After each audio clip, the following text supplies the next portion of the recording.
Baik, Assalamualaikum warahmatullahi wabarakatuh. Kita lanjutkan ya, Bapak Ibu teman sejawat semua. Sudah cukup ya break-nya ya? Oke, kita masuk sekarang ke bagian kelima.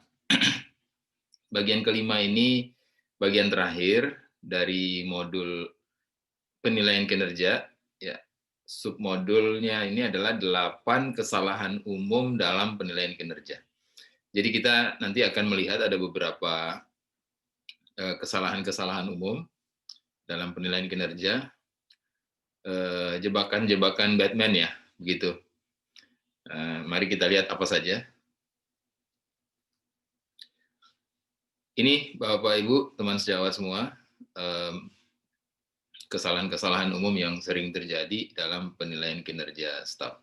Ya, ada uh, halo effect, leniency, central tendency, subjektivitas, Horn effect, stereotyping, self-serving bias, recent performance effect. Kita akan jelaskan satu persatu ya. Mari kita lihat bersama-sama. Oke, ini yang pertama, halo effect. Jadi halo effect ini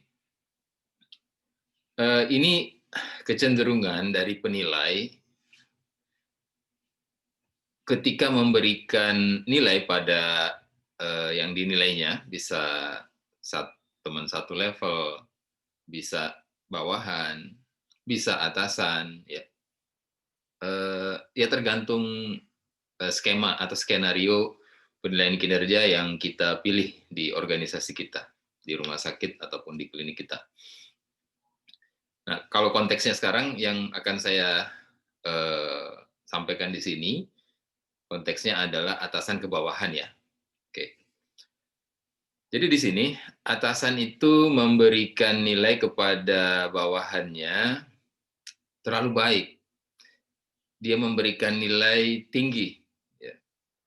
Terlalu baik. Kenapa? Kenapa seperti itu? Ya. Penilaiannya itu diberikan bukan berdasarkan hasil kinerja stafnya atau bawahannya itu, tetapi berdasarkan kesan, ya. Kesan penilai kepada staf atau bawahannya. Ya, ya misalnya kalau ketemu kalau sebelum pandemi kan salaman cium tangan gitu misalnya ya, karena cium tangannya itu terus dia oh baik nih orang ini gitu. Ya, jadi ini eh, akibat emosional sebenarnya ya, bukan karena data real atau data akurat ya tentang staf yang bersangkutan. Bukan fakta, tapi emosi gitu, emosional. Oke, ini yang pertama ya. Ini banyak nih terjadi di kita ya. Yang kedua, leniency. Ini sama juga, dia memberikan nilai yang terlalu tinggi atau lunak ya, terlalu murah ya kepada stafnya, kepada bawahannya, secara konsisten. Ya, konsisten begitu. Ya, diberi nilai yang tinggi tinggi gitu. Lunak, murah. Murah dalam memberi nilai.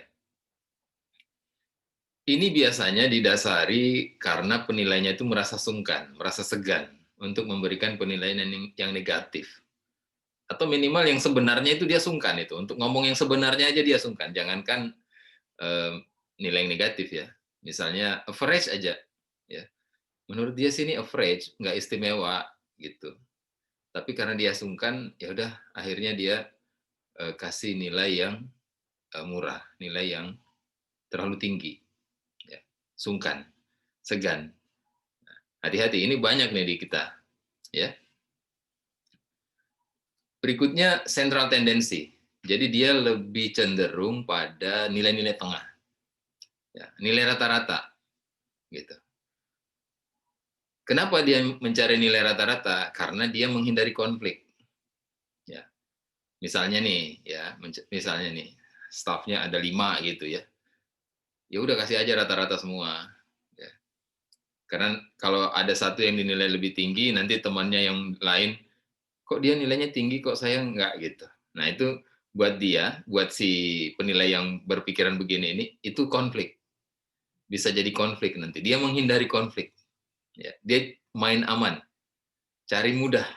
Yang mudahnya gimana? Yang mudahnya ya sentral aja, tengah-tengah gitu, average. Bisa jadi juga penilainya ini kurang paham mengenai orang yang sedang dinilai.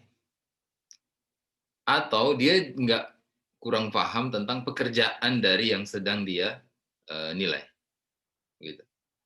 Nah ini eh, hati-hati ya, banyak terjadi juga nih di kita. Eh, Coba cek di tim kita itu DSC-nya mana yang banyak ya. Kalau banyak S, ini Mbak, orang S banyak, hati-hati akan cenderung jatuh ke model-model begini, central tendency. Ya, dan datanya di Indonesia banyak kan memang orang S, C gitu. Ya. Itu ya, yang ketiga.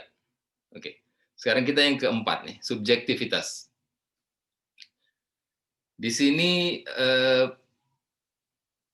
terlepas dari tinggi atau rendah yang diberikan, ya, tinggi atau rendah yang diberikan nilainya, yang jelas dia subjektif, nggak objektif, sehingga penilaiannya menjadi tidak adil. Ya, misalnya penilainya tidak suka pada staf tertentu karena alasan pribadi. Ya. Alasan pribadi bisa macam-macam ya, ada konflik pribadi mungkin, ada macam-macam lah ya. Isu-isu pribadi sebenarnya, bukan isu-isu pekerjaan, bukan isu-isu organisasi, ini murni urusan pribadi, tapi kemudian dibawa ke dalam organisasi, ya, dibawa ke dalam organisasi dan kemudian menjadi dasar dalam melakukan penilaian, penilaian kinerja. Nah, ini sering juga terjadi, ya. Faktor like and dislike, ya kita mungkin sering dengar istilah itu, faktor like and dislike. Itu yang sangat kental ya dalam kasus ini, subjektivitas. Ya.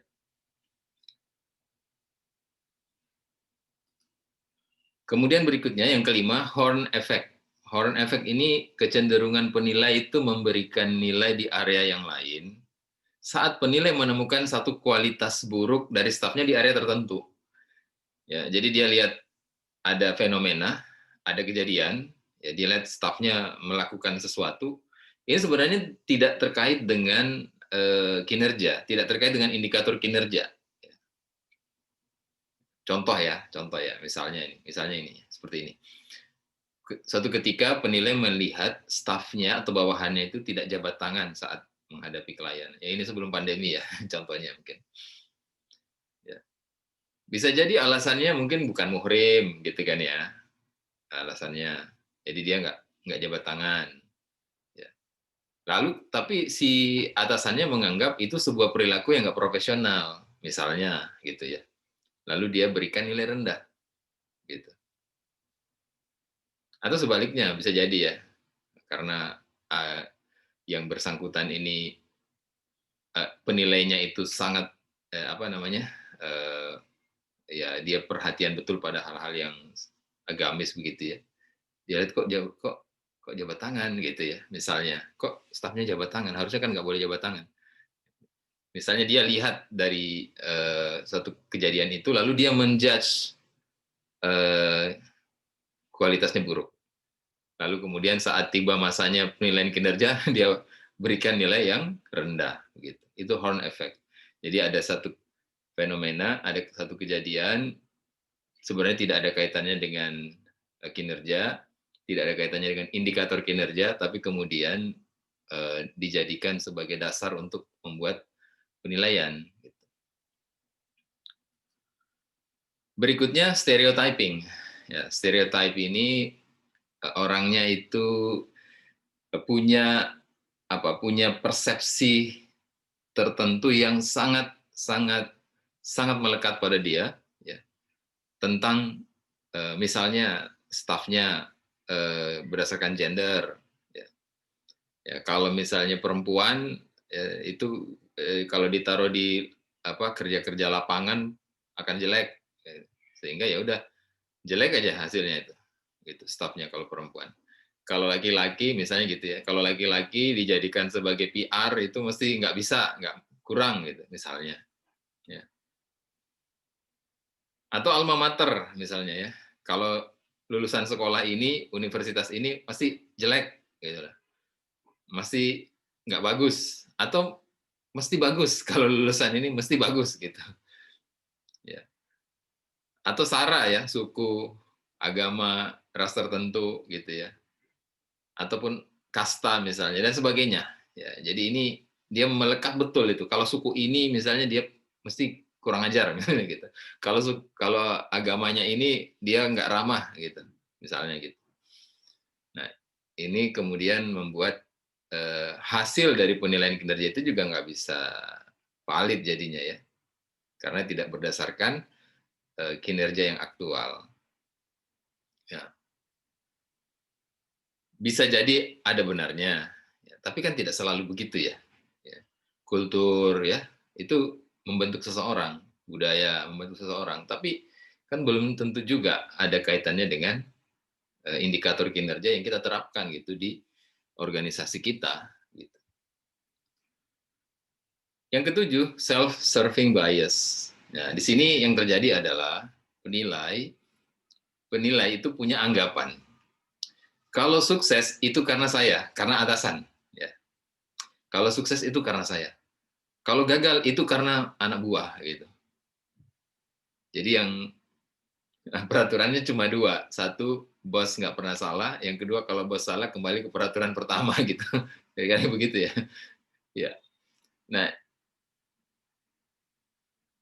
jadi yang terjadi kemudian si penilai itu atau atasan itu sangat pelit dalam memberikan nilai kepada yang dinilai, kepada bawahannya. Jadi kalau bawahannya melakukan atau achieve gitu ya, eh, performance-nya baik gitu, maka dia beranggapan nah itu kan biasa, kamu memang harus begitu ya. Ya. Dan begitu ya. Oke. Ini ada juga nih yang beranggapan begini dan sering terjadi. Ini yang terakhir, yang kedelapan, recent performance effect. Jadi begini, Bapak Ibu, teman sejawat semua, misal ya, misal kita men-setting penilaian performa appraisal kita ini per kuartal, setiap 4 bulan. Lalu di bulan April, ya, bulan April, 2 pekan terakhir di bulan April, ada tim kita, staff kita yang kinerjanya turun, kinerjanya kurang baik, ya, sering bikin kesalahan, gitu ya, dalam 2 pekan terakhir itu. Tugas yang kita berikan bolak-balik suruh revisi, revisi, revisi gitu. Tiba masanya penilaian kinerja di akhir bulan April, katakanlah begitu, atau di awal Mei, yang teringat oleh kita itu adalah yang buruknya itu, yang 2 pekan terakhir itu. Kita lupa dengan Januari, Februari, Maret, dan awal April yang dia oke, bahkan bagus. Gitu. Kita lupa. Kenapa lupa? Karena nggak dicatat. Sehingga kita tidak melihat, tidak membuka data trennya seperti apa dia. Gitu. Nah, itu bisa terjadi. Itu disebut recent performance effect. Nah, ini bisa dihindari dengan cara kita dan staf kita sama-sama punya catatan. Catatannya diupayakan lebih baik pekanan, pekanan baik, setiap bulan juga boleh, sehingga perkembangan kinerjanya dia itu bisa kita pantau. Bahkan bukan hanya bisa kita pantau, tapi bersama-sama memantau. Bersama-sama memantau. Proses-proses pemantauan itu tadi, ya briefing mungkin namanya, atau coaching mungkin namanya, atau konseling. Nah, itu bagian dari bimbingan kinerja yang sudah pernah kita diskusikan kan di sesi sebelumnya ya. Jadi ini hal-hal yang sering terjadi. Ada delapan hal ini yang sering terjadi. Saya kira kita semua pernah mengalami ini ya. Dan kalau hari ini kita sudah tahu ilmunya, ya mari kita perbaiki, gitu ya. Baik, ini kita sudah tiba di penghujung. Saya ingin sedikit memberikan catatan, summary lah begitu ya. Bahwa apa yang sedang kita diskusikan ini ya, terkoneksi antara apa? Antara performance appraisal dengan apresiasi. Apresiasi tidak selalu bermakna penggajian saja. Ya. Apresiasi itu macam-macam. Ya. Ada banyak jenisnya. Saya pernah menyampaikan Bapak Ibu teman sejawat semua bagus baca buku ada eh, satu hari satu wortel. Ya. Itu ada buku sudah diterjemahkan ke bahasa Indonesia ya. Jadi banyak sekali jenis-jenis apresiasi. Nah, yang ingin saya apa bold ya di sini ya bahwa performance appraisal without appreciation is paralysis. Jadi penilaian kinerja tanpa apresiasi, tanpa kita memberikan apresiasi itu adalah kelumpuhan. Ya. Kita lihat datanya bahwa staf saya ada yang kinerjanya, ada yang performansnya oke, ada yang sedang dan tinggi gitu. Tapi kemudian kita tidak memfollow up data-data itu dalam bentuk mengapresiasi mereka, memberikan feedback yang cukup, yang memberikan apresiasi yang adekuat gitu. Maka yang terjadi ya tidak akan terjadi apa-apa, peningkatan apa-apa nggak ada, ya lumpuh gitu ya. Kita bisa melihat tapi nggak ada efek apapun, nggak ada move on, nggak ada gitu. Yang kedua, appreciation without performance appraisal is blindness. Apresiasi tanpa performance appraisal itu kebutaan.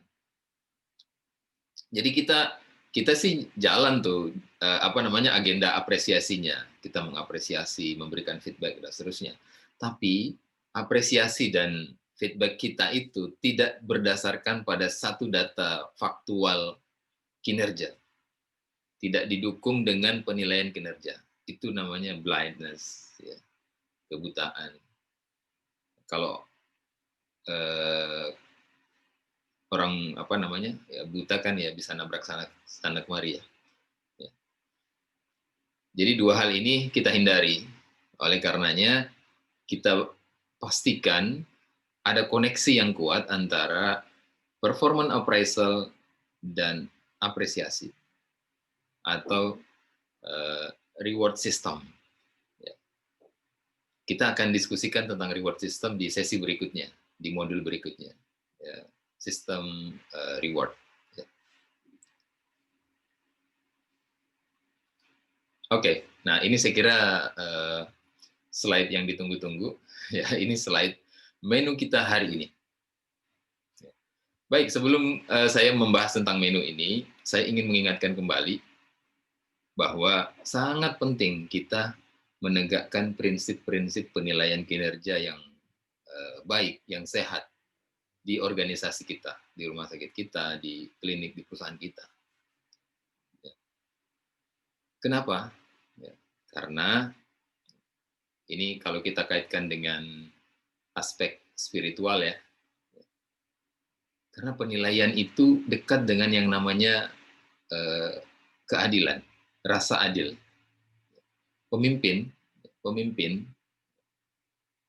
wajib adil, harus adil. Nah, kalau kita misalnya ini di dalam rumah sakit kita ada 200 orang staf, gitu ya, misalnya. Lalu kita menilai satu orang di antara mereka ya, dengan cara yang tidak benar, terperangkap dalam 8 ya, 8 jebakan Batman tadi.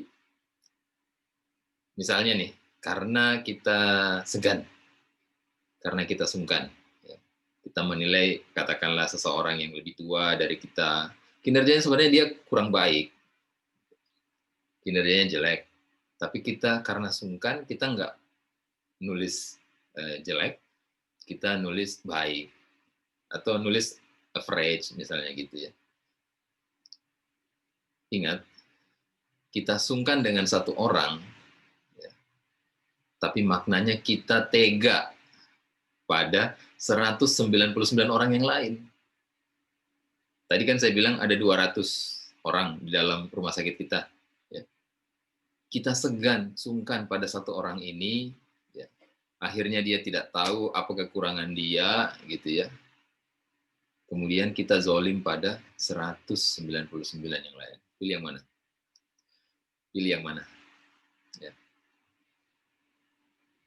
Kalau satu orang ini tetap ada di rumah sakit kita, bekerja dengan kondisi yang sebenarnya kurang, ya. Lalu karena dia katakanlah berinteraksi dengan customer,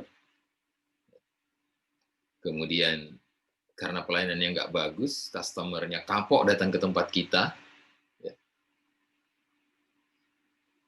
Ada 199 orang yang sumber mata pencahariannya, sumber nafkahnya terancam karena kita tadi terlalu mengedepankan sungkan itu tadi.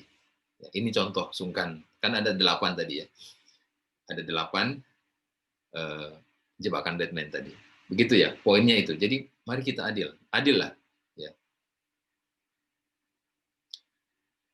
Oke, ini saya akan memberikan menunya ini ya. Jadi Bapak Ibu teman sejawat semua, silahkan melakukan penilaian kinerja terhadap tim Anda, terhadap mereka yang bertanggung jawab langsung kepada Anda. Menunya itu. Lalu kemudian setelah dibuat penilaiannya, buatlah juga mapping human asset values-nya. Tadi sudah saya jelaskan ya dengan dengan ilustrasi. Ada 9 ya, kuadran human asset values. Nah, mapping di sana. Jelas ya? Oke, saya kira itu yang bisa saya sampaikan pada topik kali ini, pada modul penilaian kinerja ini, yang ada 5 sub judulnya gitu ya. Judul besarnya itu manajemen kinerja, performance management system. Dan saya mengingatkan lagi, sangat penting kita membangun sistem manajemen kinerja ini di organisasi kita. Saking pentingnya, saya sudah sering menyampaikan mungkin ya, kalau kita diminta hanya menerapkan satu saja modul human capital modul ya di tempat kita, kita disuruh milih ya, pilih yang mana? Pilihlah sistem manajemen kinerja ini yang diterapkan. Karena di dalamnya dia mengkoneksikan banyak modul-modul yang lain. Dan selain itu, tujuan utama kita diamanahkan menjadi manajer, entah itu top manager, middle manager, atau lower manager, atau first line manager, tujuan utamanya adalah meningkatkan kinerja, meningkatkan performance organisasi kita, meningkatkan capaian kinerja rumah sakit, klinik, atau perusahaan kita. Bukan yang lain. Nah, oleh karena itu, menerapkan sistem manajemen kinerja ini menjadi sesuatu yang sangat penting bagi kita. Cukup sekian, mohon maaf jika ada yang kurang berkenan, kita bisa lanjutkan dengan berdiskusi. Semoga bermanfaat. Assalamualaikum warahmatullahi wabarakatuh.